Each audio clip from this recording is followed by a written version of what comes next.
उच्च शिक्षणाच्या क्षेत्रात पारदर्शकता आणि जबाबदारी असणे अत्यंत महत्त्वाचे असताना पुण्यातील प्रतिष्ठित ILS लॉ कॉलेजमध्ये विद्यार्थ्यांकडून संकलित केलेल्या शुल्कांच्या संभाव्य गैरव्यवहाराचा धक्कादायक प्रकार उघडकीस आला आहे। माहिती अधिकाराखाली मिळालेल्या आकडेवारीनुसार विद्यार्थ्यांकडून कोट्यवधी रुपये संकलित करून त्याचा अत्यल्प भागच प्रत्यक्ष वापरण्यात आला, तर उर्वरित निधीचा स्पष्ट हिशोब महाविद्यालयांकडून देण्यात आलेला नाही। हा आर्थिक गैरव्यवहार शिक्षण संस्थांच्या विश्वासार्हतेवर गंभीर प्रश्नचिन्ह निर्माण करणारा आहे। शासनाने अनुसूचित जाती, अनुसूचित जमाती आणि इतर मागासवर्गीय विद्यार्थ्यांसाठी विविध सवलती दिल्या असताना त्यांचा योग्य लाभ विद्यार्थ्यांना मिळाल्याचे कोणतेही ठोस पुरावे नाहीत। उलटपक्षी महाविद्यालयाने अतिरिक्त शुल्क आकारून विद्यार्थ्यांचे आर्थिक शोषण केल्याचे स्पष्ट होते।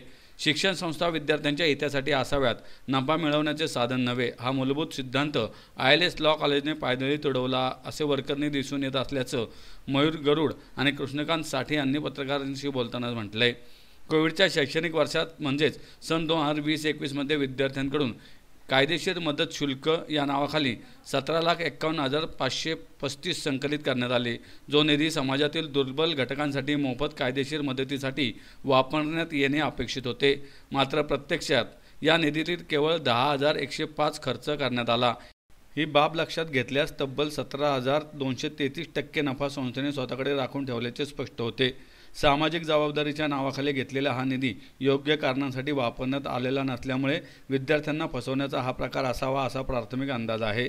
त्याचप्रमाणे इलेक्ट्रॉनिक संसाधन शुल्क या नावाखाली विद्यार्थ्यांकडून 72,66,640 गोळा करण्यात आले। हा निधी ऑनलाईन कायदेशीर डेटाबेस आणि संशोधन साहित्यासाठी वापरण्यात येणार होता, जे विद्यार्थ्यांच्या शैक्षणिक प्रगतीसाठी अत्यावश्यक आहे। मात्र प्रत्यक्षात केवळ 43,315 खर्च झाल्याचे आकडे RTI मधून समोर आले आहेत। परिणामी 16,675% नफा संस्थेने स्वतःसाठी राखून ठेवला असल्याचे स्पष्ट झाले आहे। डिजिटल शिक्षणाच्या नावाखाली विद्यार्थ्यांकडून कोट्यवधी रुपये गोळा केले, पण त्याचा उपयोग करण्यास महाविद्यालय अपयशी ठरले आहे असे दिसून येते। शैक्षणिक सेमिनार्सच्या आयोजनासाठी विद्यार्थ्यांकडून परिषदेचे शुल्क म्हणून 26,38,895 आकारण्यात आले होते। या निधीचा उपयोग विविध कायदेशीर चर्चासत्रांचे आयोजन आणि विद्यार्थ्यांच्या व्यावसायिक कौशल्य वृद्धीसाठी होणे अपेक्षित होते। मात्र प्रत्यक्षात फक्त 18,620 या कार्यासाठी वापरण्यात आला। परिणामी 14,072% नफा हा संस्थेच्या तिजोरीत जमा झाला। विद्यार्थ्यांसाठी शैक्षणिक कार्यक्रम होणे अपेक्षित असताना हा निधी अन्यत्र कसा वापरण्यात आला याचे स्पष्टीकरण महाविद्यालयाने आत्तापर्यंत दिलेले नाही। यात सर्वात धक्कादायक बाब म्हणजे हे आकडे फक्त 2020-21 या शैक्षणिक वर्षाचे असल्याचं गरुड यांनी म्हटलं आहे।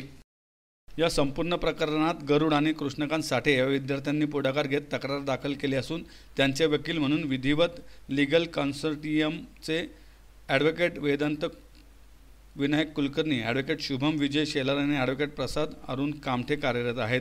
विद्यार्थ्यांच्या न्याय हक्कासाठी आणि शिक्षण संस्थेतील पारदर्शकतेसाठी लढा देण्याच्या दृष्टीने त्यांनी हा कायदेशीर मार्ग स्वीकारला आहे।